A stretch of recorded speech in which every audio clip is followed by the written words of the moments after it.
Hello दोस्तों, कैसे हैं आप सब लोग? बढ़िया हो? चलिए भाई, आज खुश तो बहुत होगे तुम। खुश होंगे हम क्यों? पहला तो रैपिड रिवीजन चल रही है, दूसरा अब हम सीएमएसएल पे आ चुके हैं। तो सर जेआईजीएल का क्या? अरे वो भी चलता रहेगा, ऐसे सारे के सारे सब्जेक्ट। हम तो भाई बिलीव करते हैं सबका साथ, सबका विकास, सारे सब्जेक्ट एक साथ। क्या बात कर रहे हो सर? हाँ, देखो, अब हम बात कर चुके हैं सीएमएसएल की। आज हम लोग 2 चैप्टर्स रिवाइज करेंगे, बायबैक और म्यूचुअल फंड। सर बायबैक ही क्यों, म्यूचुअल फंड ही क्यों, आपने ये 2 चैप्टर ही क्यों सिलेक्ट कर लिए? क्योंकि मित्रों, अगर मैं बात करूं जून 2023 के पेपर के, तो एक 15 नंबर का आया था और एक 10 नंबर का। ये बात है सर। हाँ, एक आपका बायबैक का chapter was there for 15 marks. 15 number का आ गया था भाई साहब, 15 नंबर का। ओ ऐसा क्या सर? ये और म्यूचुअल फंड्स 10 नंबर का। आप बताओ इससे जरूरी भी है क्या कुछ? हाँ, सर ज़रूरी, बहुत ज़रूरी है। चलो, अब आगे लेकर चलता हूँ, एक और बात पे आता हूँ। सर जो-जो चीज़ें आई थी ऑलमोस्ट मैं सब आपको करवाता हुआ चलूँगा। थोड़ा-सा और ध्यान रखेंगे। ओए होए होए होए होए! चलो, अब पहले बात करते हैं बायबैक क्या होता है? सर बायबैक के अंदर ना एक कंपनी अपने शेयर्स को वापस खरीद लेती है। ओके, जैसे कि अभी आपने सुना होगा कि टीसीएस बायबैक कर रहा है।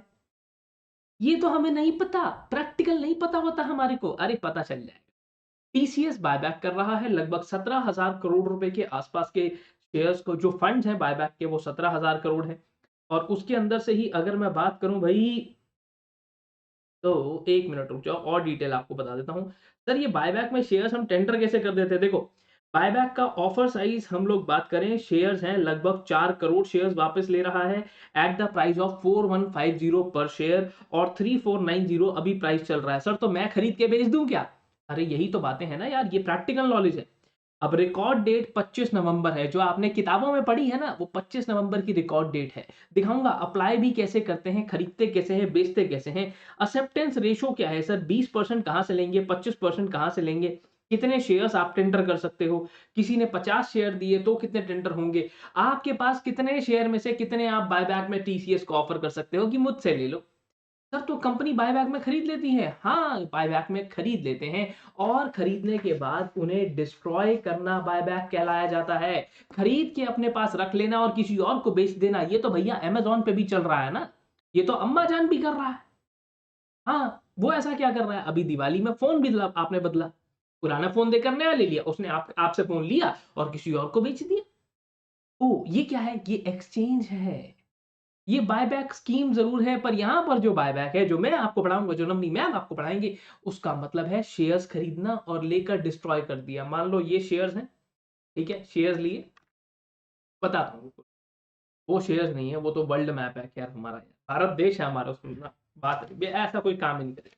देखो, अब बात क्या हो रही है यहाँ पर? मान लेते हैं कि ये एक शेयर सर्टिफिकेट है। सर ये क्या है? पता नहीं, किसी ने चलते हुए मेरे को वो घुटने दर्द की ग्रीसिंग का पर्चा दे दिया। ठीक है, मेरी मम्मी को दिया होगा, वैसे मुझे तो क्या ही देगा। अब ये शेयर सर्टिफिकेट है, शेयर सर्टिफिकेट वापस ले लेना और इन्हें डिस्ट्रॉय कर देना। वापस अपने पास रखना नहीं है, डिस्ट्रॉय कर देना बायबैक कहलाया जाता है। एक्सटिंग्विशिंग दो शेयर्स, और अगर इलेक्ट्रॉनिक फॉर्म में है तो आईएसआईएन नंबर अगर आप खत्म करते हो, उसका डिलीट कर देते हो, in presence of the scrutinizer and some more people who are going to form a part of witness. क्या सर? इसीलिए ये काम होता है। ठीक है, अब कंपनी क्या कर रही है? बायबैक कर रही है। तो बायबैक इनमें से क्या, विच of the following is not an objective of buyback? Buyback इनमें से किस चीज के लिए नहीं होता? तब प्रमोटर शेयर होल्डिंग इंक्रीज करने के लिए। 1000 शेयर्स मार्केट में है, प्रमोटर के पास 400 हैं। 1000 में से माइनस कर देंगे, 200 डिलीट कर देंगे। पहले प्रमोटर की शेयर होल्डिंग थी 40%, बायबैक के बाद हो जाएगा ये 800। 800 में से 40 यानी कि 50%। सर प्रमोटर की शेयर होल्डिंग तो बढ़ती है, ठीक है। रिटर्न ऑन कैपिटल बढ़ेगी। 1000 रुपए कमाए, पहले 1000 शेयर थे, आज 800 रह गए, तो सर 1 रुपए की रिटर्न जहां पहले आ रही थी, अब 1 रुपए 25 पैसे हो जाएगी, रिटर्न भी बढ़ेगी। सर टेक ओवर भी नहीं हो पाएगा। To reduce the borrowing of bank, sir मैं तो शेयर वापस खरीद रहा हूं, तो बोरोइंग कैसे कम होगी? So this is none of the objective. इसका कोई भी बायबैक से लेना देना नहीं है। भाई शेयर वापस खरीद रहा हूं, बैंक का पैसा थोड़ी दे रहा हूं। शेयर वापस खरीदने में तो और खर्चा कर रहा हूं। आगे चलता हूं। अब बच्चा परेशान होता है, सर सेक्शन नंबर 68 हमने पढ़ा था कंपनीज एक्ट में, ये क्या आ गया? Rule number 17 of company share capital and debenture rules 2014 क्या कहता है? बायबैक कहां कहां से कर सकते हैं भाई? Free reserves and securities premium account से, बैंक से, प्रमोटर से पैसा उधारा ले लो, लोन ले लो, उससे बायबैक कर लो। कंपनी के अंडरटेकिंग्स को बेच दो, आपकी जो एसोसिएट कंपनियां हैं उन्हें बेच दो सर। आपकी जो सब्सिडरी कंपनियां हैं उन्हें बेच दो सर। आपकी जो इंपॉर्टेंट अंडरटेकिंग्स है जहां से आपको पैसा आता है उसे भी बेच दो मित्रों, वहां से बेच कर पैसा ले आओ, क्या दिक्कत है? कह रहा इनमें से कहीं से नहीं करेंगे। मैं कहा फिर कहां से करेंगे? कह रहा सिर्फ और सिर्फ free reserves and securities premium account से ही ये काम आप कर सकते हैं, इसके अलावा कहीं और से नहीं करने वाले। ठीक है सर, बहुत अच्छी बात है। ये तो बहुत बढ़िया बात बताई आपने। ठीक है, free reserve securities premium account and the proceeds of issue of any kind of shares और अदर स्पेसिफाइड सिक्योरिटी, बस सेम काइंड ऑफ सिक्योरिटीज का नहीं होना चाहिए। ये बात आपने ऑलरेडी पढ़ी भी है section number 68, 69, 70 of companies act, और साथ में रूल नंबर 17 को भी रेफर हम लोग करते हैं। चलो सर, चलो आगे आ जाते हैं, एक बात और पे आ जाते हैं। एक्स वाई जी लिमिटेड एक कंपनी है। अच्छा, क्या बायबैक में फर्क पड़ता है? आपकी कंपनी प्राइवेट है, पब्लिक है, कोई फर्क नहीं पड़ता जी, बायबैक तो सेम ही अप्लाई होता है सब पे। यस, यार अब वो बायबैक करती है अपने शेयर्स ओपन मार्केट से, ठीक है भाई, स्टॉक एक्सचेंज में है, वहां से बायबैक कर रहे हैं, क्या दिक्कत है? उन्होंने कहा हम बायबैक कर रहे हैं 24% of paid up share capital and free reserves. Board of director कहते हैं कौन सा रेजोल्यूशन हमारे को चाहिए होगा? कौन सा रेजोल्यूशन चाहिए? कौन सा रेजोल्यूशन चाहिए होगा? कहते हैं बोर्ड रेजोल्यूशन। मैं कहा, अच्छा। कह रहा बोर्ड ऑफ डायरेक्टर्स का यूनानिमस रेजोल्यूशन। ये क्या है? ये क्या हो रहा है भाई? ये तो समझ ही नहीं आया कुछ। ऐसा कुछ है भी नहीं। बोर्ड रेजोल्यूशन के अंदर जब भी हम बात करते हैं तो कोई नहीं कहता कि बोर्ड रेजोल्यूशन के अंदर मेजॉरिटी लेकर आओ, स्पेशल रेजोल्यूशन पास करो, यूनानिमस, ऐसा कोई कॉन्सेप्ट ही नहीं पढ़ा आपने दूर दूर तक। आपके सिलेबस में ही नहीं है ये कॉन्सेप्ट, और देखने को भी नहीं मिलता कंपनीज एक्ट के अंदर। प्रैक्टिकल लाइफ में पास हो जाए तो हो जाए। बोर्ड रेजोल्यूशन में चाहे आप 50% से पास करो, चाहे आप 3/4 से पास करो, चाहे आप 100% से पास करो, कह रहा है सर मेरा बोर्ड रेजोल्यूशन पूरा होना चाहिए। कह रहा है सर स्पेशल रेजोल्यूशन या ordinary resolution of the members, इनमें से क्या चाहिए होगा? सर 10% तक अगर होता है ना, 10% of paid up share capital plus free reserves. हाँ, देखो इसके साथ साथ पूरा पूरा रिवाइज भी हो रहा है आपको। इसके साथ साथ यहाँ पर क्या हो रहा है, 10% of paid up share capital and free reserves अगर है तो आपके पास बोर्ड रेजोल्यूशन काफी है। ठीक है, अब इससे ऊपर अगर हम लोग जा रहे हैं, कह रहा इससे आपने ऐड कर दिया और अप टू आप 25% of paid up share capital plus free reserve जाते हो, तो उस सिनेरियो के अंदर आपको क्या चाहिए? क्या चाहिए जल्दी बता दो भाई। कह रहा सर यहाँ पर हमारे को एसआर चाहिए, हमारे को स्पेशल रेजोल्यूशन चाहिए होगा सर। ये एक बच्चे ने चक्कर दिला दिया मेरे को, कहता सर अमेंडमेंट आ गई है, ओआर हो गया। ये कब हो गया भाई? ये कब हो गया? अमेंडमेंट आएगी, हम लोग आपको बताएंगे, टेंशन लेने की जरूरत नहीं है। ठीक है, आगे चलते हैं। अच्छा, हम लोग एक और चीज बात कर रहे थे कि सर आपने शेयर्स खरीदे कहां से? ओपन मार्केट से। बेटा इसका भी एक फंडा होता है कि 15% से ज्यादा ओपन मार्केट में आप नहीं जा सकते। Which of the following is not a condition of buyback? ओ, ऐसा क्या? इनमें से क्या बायबैक करने के लिए एक कंडीशन नहीं है देवी और सज्जन? नहीं है एक कंडीशन। यार अब देखो, पोस्ट डेट इक्विटी यानी कि बायबैक होने के बाद, एक और ले देता हूं यहां पर, कि डांस ऑफ टाइगर श्रॉफ। बढ़िया डांस करता है यार वो भी, बढ़िया डांस करता है सर। ऋतिक रोशन भी बढ़िया डांस है, शाहिद कपूर भी। ठीक है वापस। पोस्ट बायबैक करने के बाद जो आपका डेट इक्विटी रेशो है 2:1 से ज्यादा नहीं होना चाहिए सर। अच्छा, ये भी फंडा आ गया, बिल्कुल क्लियर, बिल्कुल आसान क्लैरिटी में उसने बता दिया कि भाई 2:1 से ज्यादा तुम्हारी ये रेशो ना बिगड़ी हो, जितने शेयर्स हैं सारे के सारे क्या हो, फुल्ली पेड अप हो।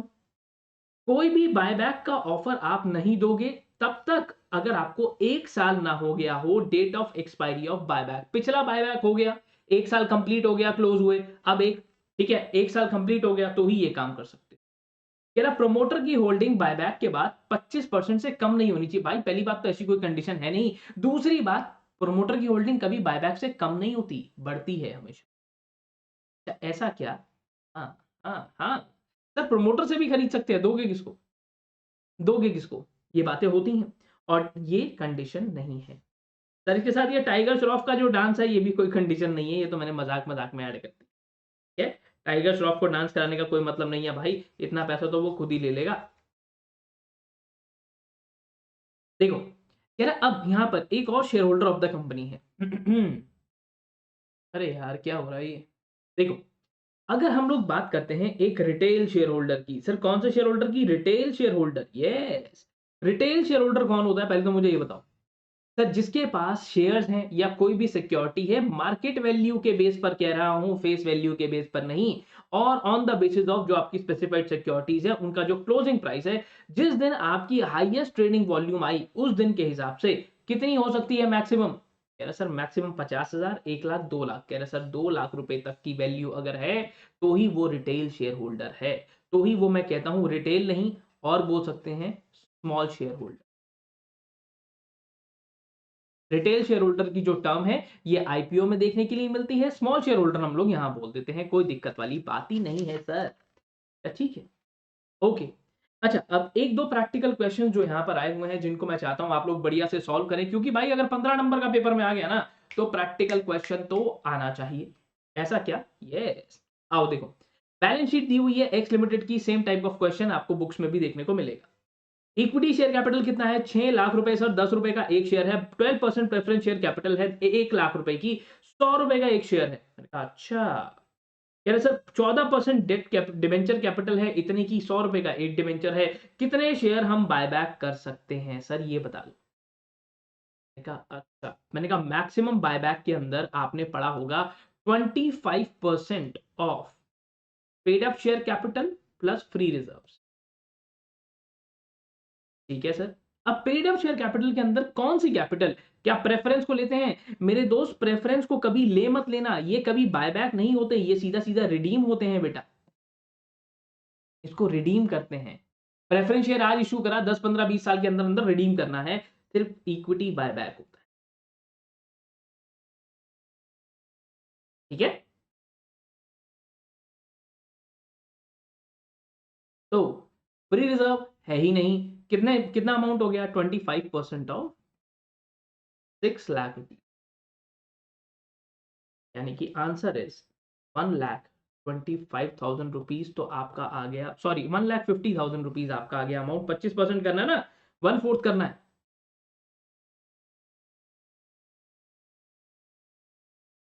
1,50,000 रुपीज आपका अमाउंट आ गया। अब इक्विटी शेयर एक कितने का है, इक्विटी शेयर 1,50,000, तो आपने इक्विटी शेयर कैपिटल निकाली।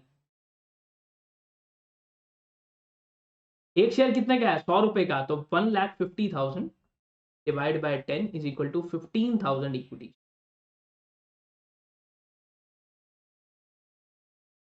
सिंपल है, तो आपका आंसर ये रहा।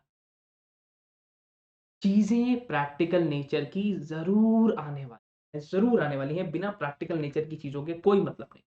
जरा आगे चलता हूँ, अगली बात पर लेकर आता हूँ।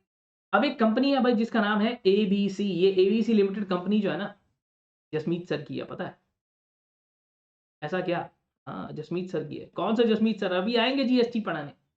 क्या डिफॉल्ट कर दिया उन्होंने, डिपॉजिट का पैसा देना था, इंटरेस्ट का पैसा देना था सन 2017-18 में, नहीं दिया भाई, पैसे नहीं थे, की करिए भाजी, की करिए, पैसे हैगे नहीं। ओ बाद में लगा ओहो हो ये तो गलती कर दी, अब क्या करें। कह रहे सर कोई बात नहीं, इन्होंने रीपेमेंट कर दिया, पे कर दिया बाद में, कब 2021-2022 के अंदर। कह रहा ठीक है सर क्या दिक्कत है, पे कर दिया ना उन्होंने, बढ़िया आदमी है। अरे सर तो बढ़िया आदमी है ही, पे कर दिया, अब कब, in which year they can go for buyback. Sir देखो डिफॉल्ट हुआ, हाँ default made good sir, made good, उसके बाद सर आफ्टर 3 इयर्स।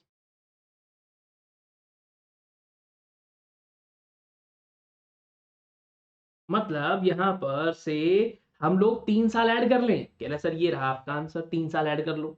गलती करी, 3 साल के बाद आइयो भाई, अभी पहले मत आ जाइयो, 3 साल के बाद आइयो, अभी बिल्कुल भी मत आ जाइयो यहाँ पे। ओ ओ ओ ओ आगे चलते हैं, करेक्ट सीक्वेंस बताओ, सही सीक्वेंस क्या होने वाली है।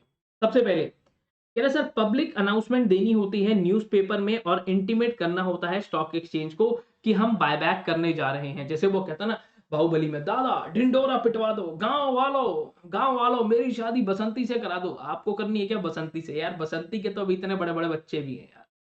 सनी देओल, है ना? सनी देओल सर बसंती, हाँ बसंती वॉज हेमा मालिनी ना। तुम मेरे को बसंती पे लगा रहे हो, ये कोई बात है यार? कह रहा है उसके बाद open offer, opening closure of buyback, फिर उसके बाद public announcement on completion of buyback और filing of return with SEBI. Sir एक बात तो अब यहां पर बताओ, सही सीक्वेंस क्या है? सही सीक्वेंस क्या है? हाँ, सबसे पहले क्या आता है? पब्लिक अनाउंसमेंट, ठीक है शाबाश।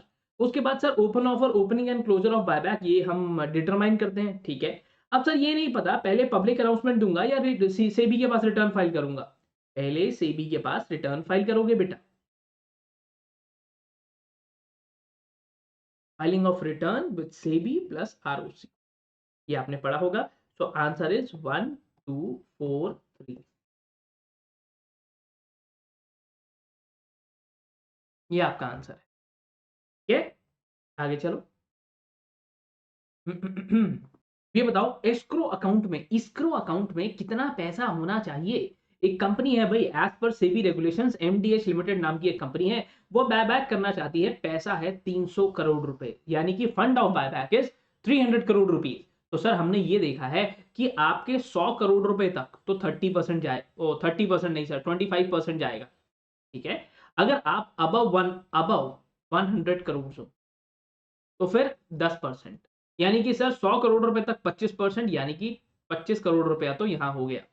सर 100 यहां लिख दो, 200 यहां लिख दो, 200 के बाद 10% सर तो 20 यहां लिख दो। आंसर आएगा 45 crore rupees.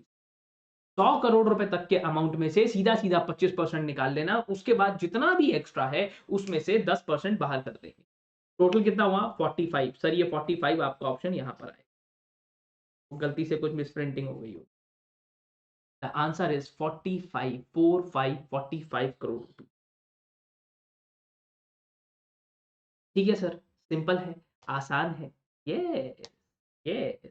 Straight away 100 crore पे 25, उसके बाद जितना है सब में 10 10 10। क्या सर एक चीज और बताओ? मैंने कहा हाँ। एक बार आपने सिक्योरिटीज को अगर खत्म कर दिया, आपने ऐसे डिस्ट्रॉय कर दिया, ठीक है, ये आपने डिस्ट्रॉय कर दिया, सारी सिक्योरिटीज को खत्म कर दिया, आपने कहा भाई इनको ये खत्म करो, क्या ठीक है? ठीक है। उसके बाद जिस भी कंपनी ने बायबैक करा है उसे सेबी को एक सर्टिफिकेट सबमिट करना होता है कि भाई हमने बायबैक कंप्लीट कर दिया है, बायबैक कंप्लीट हो चुका है। वो सर्टिफिकेट कितने दिन में जाता है? पता नहीं, 7 डेज में जाता है वो सर्टिफिकेट, 7 डेज में जाता है सर। हाँ हाँ हाँ, वो सर्टिफिकेट 7 डेज में फाइल करो और उसके बाद अपनी ऐश करो। ये भी एक प्रोसेस है एक्सटिंग्विशमेंट का, अलग से पढ़ाया जाता है, नहीं पढ़ा कोई बात नहीं। सर अब मैंने क्वेश्चंस जितने कवर कर पा रहा था ऑलमोस्ट मैंने सारे कवर करे हैं, जितने इंपॉर्टेंट थे सब कवर करे हैं। अभी फिलहाल आगे लेकर चलता हूं, प्रिंसिपल बॉडी। कह रहा सर अब हम आ गए हैं म्यूचुअल फंड्स पे। एक बार एमिनेम से किसी ने पूछा कि तुम्हारे को लगता है तुम्हारा कभी कोई कंपटीशन होगा? कह रहा यार है। मैंने कहा कौन? कह रहा वो बंदा नहीं है जो बोलता है mutual fund investment are subject to market risk, please read all the documents carefully before investing. हाँ, वो ऐसे ही बोलता है सर, इतनी स्पीड से बोलता है ऐसा लगता है कोई रैप गा रहा हो। बस बस। अब आ जाते हैं वापस। कह रहा सर म्यूचुअल फंड है क्या? मैंने कहा बहुत पुराना सिस्टम है यार। आप सबने हम सबने 100 रुपए इकट्ठे करे, ठीक है, हमने 100 रुपए इकट्ठे करके हमने क्या करा भाई, हमारे यहाँ पर नवनी मैम को दे दिए। नवनी मैम अगला सेशन नवनी मैम लेंगे, ठीक है। अब नवनी मैम को दे दिया कि मैम आप सीए भी हो, आप सीएस भी हो, आप हम सबके पैसे को इन्वेस्ट कर दो कहीं पर। ओ ऐसा क्या? हाँ, इन्वेस्टर्स अपना पैसा फंड मैनेजर को देते हैं, फंड मैनेजर आगे सिक्योरिटीज में लगाता है, आपके पैसे को इन्वेस्ट करता है और उससे रिटर्न निकाल के आपको देता है। ऐसा क्या? हाँ, इन्वेस्टमेंट बैंकर, ऐसा कुछ सुना है? स्टूडेंट ऑफ द ईयर देखी थी? नहीं देखी, कोई बात नहीं, कोई बात नहीं, नहीं देखी तो मैं दिखा दूंगा यार। मैं क्लास में सब दिखा देता हूँ, अरशद मेहता से लेकर तेलगी का स्कैम सब दिखा दूंगा। अब आगे चलते हैं। फिलहाल सर एक बात बताओ, सबसे बड़ा प्रिंसिपल बॉडी कौन है? सबसे बड़ा हेड कौन होता है पूरे म्यूचुअल फंड का? देखा, sponsor. Sponsor is the principal body as well as he also brings capital. Okay, कम से कम 40% पैसा ये लेकर आता है। ट्रस्टी कौन है? ट्रस्टी तो वो इंसान है who is appointed to manage the operation. अच्छा, और एएमसी एसेट मैनेजमेंट कंपनी जो फंड्स मैनेज करेगा।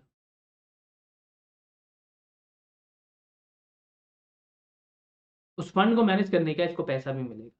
और आरटीए ये बैकएंड का काम करता है। ओके, ठीक है। अब सर ये क्या मैनेज कर रहे हैं? ये कंप्लीट ऑपरेशंस देख रहे हैं। कह रहा सर आगे चलते हैं। कह रहा अब बैक एंड ऑपरेशन कौन देखता है? मैंने कहा पहले ही बता दिया मैंने, आरटी। ये सब चीज मैं ऑलरेडी एक्सप्लेन कर दी मैंने, पहले में ही आंसर बता दिया। तो यहाँ पर आरटी आपके बैक एंड ऑपरेशंस देखता है म्यूचुअल फंड के, जिसके अंदर it includes managing the request of the investor. की इन्वेस्टर कह रहा है मुझे अगले महीने से पैसे ज्यादा लगाने हैं, अगले महीने से पैसे कम लगाने हैं, मेरे को भाई सर्टिफिकेट नहीं मिल रहा, मेरे को रिटर्न टाइम से क्रेडिट नहीं हो रही, मेरा बैंक अकाउंट नंबर चेंज करो, मेरा ईमेल आईडी चेंज करो, कुछ भी डिटेल्स जो वो मांग रहा है वो सब यहाँ पर। ठीक है, ओके। कह रहा सर अब अगली बात पे आता हूं। कौन सी स्कीम ऐसी है? म्यूचुअल फंड में 20 तरीके की स्कीम है जिसमें फिक्स्ड इनकम भी मिलती है, ब्याज की तरह, किराए की तरह, हाँ, और पैसा भी ग्रो होता रहता है। कह रहा sir income oriented, growth oriented, special scheme या हाइब्रिड? ऐसी कौन सी गाड़ी है मित्रों जो है तो पेट्रोल पे पर बैटरी पे भी चलती है? सर हाइब्रिड, तो यहां भी आंसर है हाइब्रिड। ओ, आसान है, आगे चलते हैं। देखो, कौन सी स्कीम में ऐसा होता है कि हम शॉर्ट टर्म डेट्स में पैसा लगाते हैं, जैसे कि सर्टिफिकेट ऑफ डिपॉजिट में, कमर्शियल पेपर में, गवर्नमेंट के ट्रेजरी बिल्स के अंदर पैसा लगाया जाता है? ये कौन सी होती है? कह रहे सर क्या इंफ्रास्ट्रक्चर डेट फंड होते हैं? मैंने कहा नहीं, ये सिर्फ और सिर्फ इंफ्रास्ट्रक्चर कंपनीज में पैसा लगाते हैं। कह रहा अच्छा। कह रहा मनी मार्केट म्यूचुअल फंड्स? मैंने कहा अभी इसको छोड़ देते हैं। ईटीएफ, एक्सचेंज ट्रेडेड फंड्स, 1993 में किस्सा शुरू हुआ था। ये टैक्स एफिशिएंट होते हैं। इक्विटी म्यूचुअल फंड्स की हम लोग बात करते हैं अभी, मतलब आप कह सकते हो मोस्ट म्यूचुअल फंड्स ज्यादातर यही काम कर रहे होते हैं, ईटीएफ वाला। न्यू डायरेक्शन फंड, जहां पर कोई साइंटिफिक या टेक्नोलॉजिकल रिसर्च में पैसा लगाया जाता है। और ये मनी मार्केट म्यूचुअल फंड्स होते हैं जिसमें सारा पैसा शॉर्ट टर्म डेट्स में, डिपॉजिट्स में, कमर्शियल पेपर्स में, सरकारी सिक्योरिटीज में, यहाँ पैसा हम इन्वेस्ट करते हैं। ठीक है सर, एयूएम क्या होता है? एयूएम ये क्या है? ये पेपर में तुम लोग शॉर्ट फॉर्म लिख के आ जाते हो, एग्जाम में भी सिर पकड़ ले, अरे यार भाई ये क्या कर दिया इसने, है ना? Asset under management, asset under market, asset under management, sorry, asset under mortgage और asset under managerial control. Sir market तो नहीं होता, मॉर्गेज भी नहीं होता, इन दोनों में कंफ्यूजन है। कंफ्यूजन नहीं है क्योंकि ये आंसर है। मतलब तो दोनों का सेम है, मतलब सेम हो, पर आपको एग्जैक्ट टर्म को रेफर करना होता है। ठीक है, so AUM particularly stands for the total market value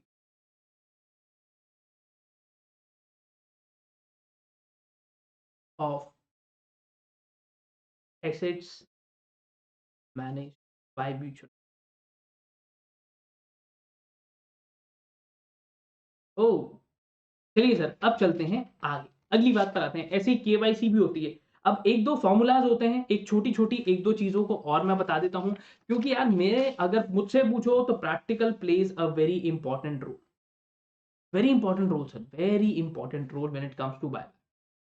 देखो यार, एनएवी को समझने के लिए सबसे पहले क्या कह रहा है? एनएवी निकालने के लिए, एनएवी के लिए दो बातें बहुत जरूरी हैं। सबसे पहली बात यहां पर आती है जो आपके पास, that is net asset of scheme. दो फॉर्मूलाज हैं, इन दोनों फॉर्मूलाज को अगर आपने याद रख लिया, एनएवी कहीं भी बहुत आसानी से निकाल देते हो। Number of units outstanding. Sir NAV पे ज्यादा बात मत करो आप, हाँ एनएवी पे ज्यादा बात नहीं करते भाई। है ना? एनएवी ने पंगा करा दिया था भाई, एनएवी ने पंगा करा दिया था। मार्केट वैल्यू, एक और फॉर्मूला होता है अगर उस फॉर्मेट में नहीं दिया, market value of investment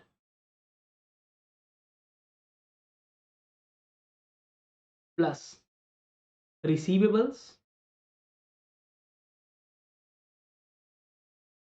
plus other accrued income plus other asset minus accrued expenses minus other payables minus other liability। ये फॉर्मूला लगाओगे सर तो बहुत आसानी से ही आपको चीजों के बारे में पता चल जाएगा। अब यही फॉर्मूला मैं आपको आगे लगाकर दिखा देता हूं यहां पर। कह रहा है सर एक बात बताओ, आपने कहा मार्केट वैल्यू ऑफ इन्वेस्टमेंट कहीं गिवन है सर? मैंने कहा नहीं। कह रहा नेट एसेट आपको दे दिया क्या कहीं पर? मैंने कहा नहीं। कह रहा फिर क्या गिवन है? मैंने कहा यार स्ट्रेट अवे मेरे को तो एक ही चीज दिख रही है कि रिसीवेबल्स गिवन है 180 लाख रुपए के। कह रहा अच्छा। मैंने कहा तो 180 लाख को मैं ऐड कर देता हूँ। ये रहा रिसीवेबल मेरे को दिख रहा है। कह रहा एक्रूड इनकम दिख रही है आपको? मैंने कहा हाँ अदर एक्रूड इनकम मेरे को दिख रही है। ठीक है बहुत बढ़िया सर, बहुत बढ़िया। कह रहा ठीक है। कह रहा इसके अलावा और क्या दिख रहा है? मैंने कहा इसके अलावा तो और कुछ नहीं दिख रहा है, रिसीवेबल एक और दिखा रहा है मुझे 1 लाख रुपए के। रिसीवेबल एक और दिखा रहा है 1 लाख रुपए के। नहीं नहीं नहीं रुको, देखो मैं आपको फिर से एक बार थोड़ा सा, यार मैंने टाइप किया ना, मैं गड़बड़ कर देता हूँ टाइप करने में, पता है हैं? सर आप हर जगह गड़बड़ तो नहीं कर देते ना ना। देखो यहाँ पर आपके पास मार्केट वैल्यू ऑफ इन्वेस्टमेंट जो आ रही है वो 180 लाख रुपीज। ठीक है ये आपको क्वेश्चन में गिवन है। एक्रूड इनकम आपकी 1 लाख रुपए दिखा रहा है, ये भी ठीक है। रिसीवेबल्स आपको 1 लाख रुपए दिखा रहा है फिर से, तो ये अमाउंट यहाँ पर है। Receivables are 1 lakh rupees. Sir ये सब क्या है? ऐड होने वाला है, तो मैं करूंगा 180 +1 +1। ठीक है ये क्लियर है। Market value of investment given है कितना? 180 लाख रुपए। रिसीवेबल्स गिवन है कितना? 1 लाख। एक्रूड इनकम गिवन है कितनी? 1 लाख। ठीक है सर बहुत बढ़िया। कह रहा अब इसके बाद माइनस क्या करना है? मैंने कहा माइनस करने के लिए ये रिसीवेबल को भूल जाओ, ये रिसीवेबल नहीं है, यहाँ कुछ प्रॉब्लम है थोड़ी सी, हटा देते हैं इसको।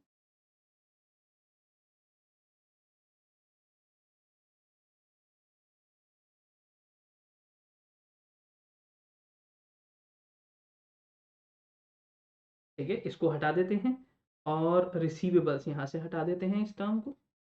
नहीं नहीं ये मत लाओ सर, ओके यार एडिटिंग आपको होके मिल जाएगा, टेंशन मत लेना उस चीज की, कंफ्यूजन मत करना। ठीक है कंफ्यूजन में मत आना। कह रहे सर अब माइनस क्या करना है? मैंने कहा माइनस करने हैं हमारे को एक्रूड एक्सपेंसेस जो कि हुए 50,000। सर एक्रूड एक्सपेंसेस कहाँ है? ये रहे। माइनस करनी है अदर लाइबिलिटीज अदर पेमेंट्स, यानी कि फिर से -50,000। ओके सर बहुत बढ़िया। कह रहा आपने ऐसे निकाल लिया? मैंने कहा हाँ ऐसे तो निकाल लिया हमने। कह रहा ये निकालने के बाद अब जो आपके पास आ रहा है सर कैलकुलेट कर लो इसको। मैंने कहा यार कैलकुलेट कर लें। कह रहा 180 +1। कह रहा 181 हो गया ना सर, ये तो 50,000 माइनस हो गया। मैंने कहा 181 ठीक है। मैंने कहा नंबर ऑफ आउटस्टैंडिंग यूनिट कितनी है? ये आपने निकाल लिया net asset of scheme.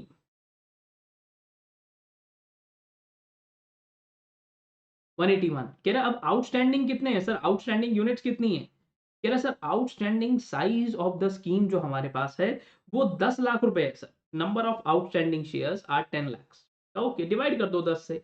Per unit का एनएवी आपके पास आता है दैट इज 18.10 पर यूनिट।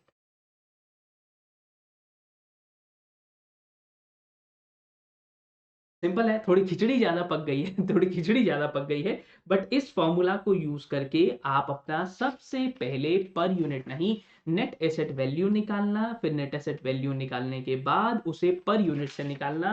मैंने ये फॉर्मूला आपको एनएवी कैलकुलेट करने का दिया है, और यहां पर यूनिट में निकालने के लिए मैंने उसे पर यूनिट से डिवाइड कर दिया, नथिंग न्यू, कुछ नया नहीं किया सर। ओके अब चलते हैं थोड़ा सा और आगे। ठीक है क्योंकि बच्चे अब क्या करते हैं मित्रों, बच्चे थोड़ा और परेशान। सर फ्रेश पेज लेके करोगे ये कैलकुलेशन? ओके फ्रेश पेज पे कर देता हूँ। लो जी आ गया आपका ब्लैंक पेज भी। अच्छा बट इससे पहले एक काम और करते हैं कि हम लोग ना यहाँ पर ये निकाल लेते हैं कि आपके पास वैल्यू ऑफ एसेट्स कितने आ रहे हैं।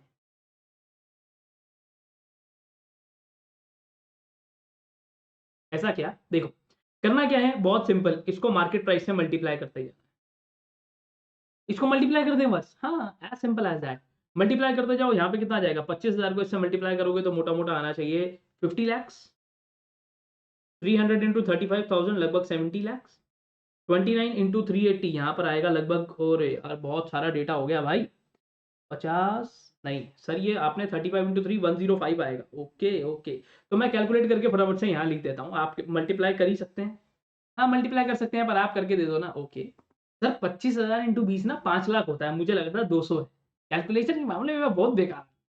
अच्छा देखो आपने ये मार्केट वैल्यू निकाल ली। कह रहा, हाँ सर बस अब एनईवी की तरफ चलते हैं। मार्केट वैल्यू ऑफ सिक्योरिटीज, देखो फॉर्मूला में सबसे पहले क्या लिखवाया था? Market value of the investment. पैसा कितना हो गया? बहुत पैसा हो गया सर इधर, बहुत पैसा हो गया है। ठीक है ओके ओके कह रहे सर अब माइनस क्या करना है? मैंने कहा माइनस करने हैं accrued expense. Accrued expenses minus liabilities, ये दोनों आपके पास एक्रूड एक्सपेंसेस गिवन है। देखो इधर आओ, एक्रूड एक्सपेंसेस कितने हैं sir? Accrued expenses 2.5 lakh, other liabilities 2 lakh रुपए। गिवन तो है सर, आसान तो है यार।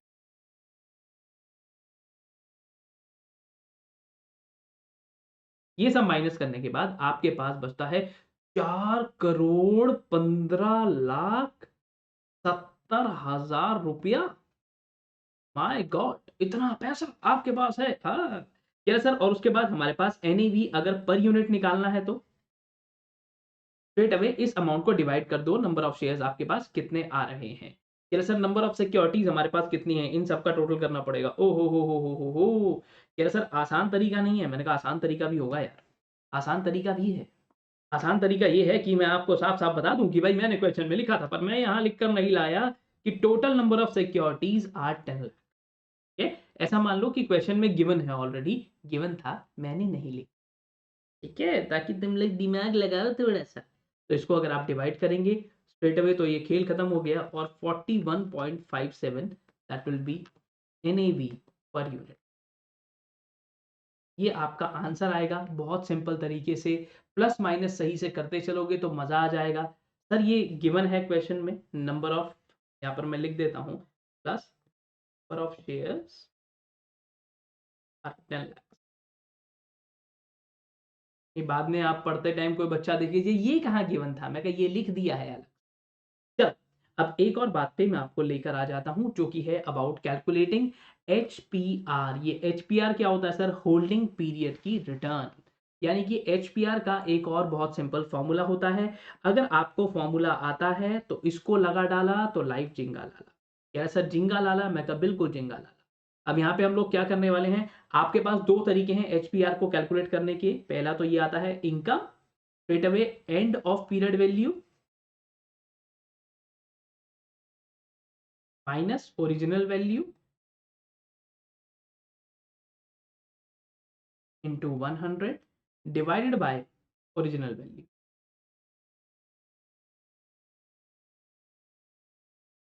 और या तो फिर is equal to dividend NAV at present minus NAV at purchase into 100। बेटा 100 ऊपर ही है नीचे नहीं है, divided by NAV at purchase. कह रहा ठीक है सर, आपको क्या गिवन है देख लो।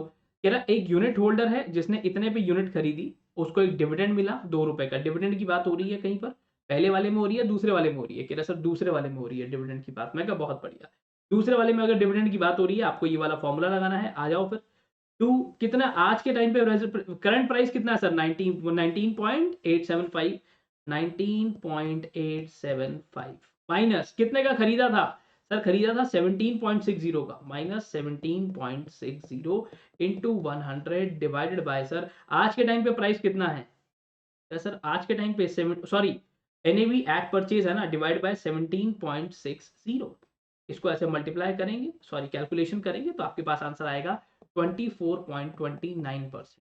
ये 100 इसलिए है ताकि आपका आंसर परसेंटेज में आ जाए। आसान है, बहुत आसान है। अगर आप ध्यान से देखकर करेंगे, ध्यान से चीज़ों को लेकर चलेंगे, दिमाग खुला रखेंगे तो बिल्कुल आसानी से कैलकुलेशन होगी। अगर पेपर में प्रैक्टिकल आता है तो उसकी खास बात यही है, नंबर नहीं करते। कह रहा म्यूचुअल फंड रेगुलेशंस के हिसाब से स्पॉन्सर कौन है? मैंने कहा जो कम से कम भी 40% कंट्रीब्यूट कर रहा हो, आप 40% कंट्रीब्यूट कर रहा हो, एटलीस्ट 40% अपना पैसा लेकर आएगा तो ही मैं उसको भाई कहूंगा कि तू स्पॉन्सर बनने के लायक है हमारे साथ। इसके साथ सर होते हैं क्वेश्चंस खत्म। प्रैक्टिकल क्वेश्चंस पे जितना हो सके दोस्तों ध्यान दीजिएगा, और अगर ध्यान नहीं दोगे तो प्रैक्टिकल क्वेश्चन बहुत बड़ा ऐसा हिट होता है जिसपे बल्ला घुमाया और सीधा बॉल सिक्सर। अगर गलत हुआ तो दिक्कत है। प्रैक्टिकल क्वेश्चंस पे ज्यादा फोकस करना। थ्योरी में तो मुझे पता है बहुत बढ़िया भी आंसर लिखकर आ गए तो भी एग्जामिनर 2-4 नंबर काट ही देता है, ऐसा क्या? बट इधर ऐसा नहीं हो। प्रैक्टिकल में अगर आंसर सही है तो सही है, उसको काटने पीटने का कोई मतलब नहीं होता। सर कुछ बात अलग कर रहे हो आप, देखो मैं इस पे ज्यादा बात नहीं करूंगा, इस पे अब मैं ज्यादा बात नहीं करूंगा। स्टे ट्यून्ड ऐसे ही क्वेश्चंस और मजेदार तरीके से करने के लिए, चैप्टर को और अच्छे से रिवाइज करने के लिए स्टे ट्यून्ड एट सीएस वाला। जल्दी से मिलेंगे अगली क्लास, तब तक के लिए बाय बाय।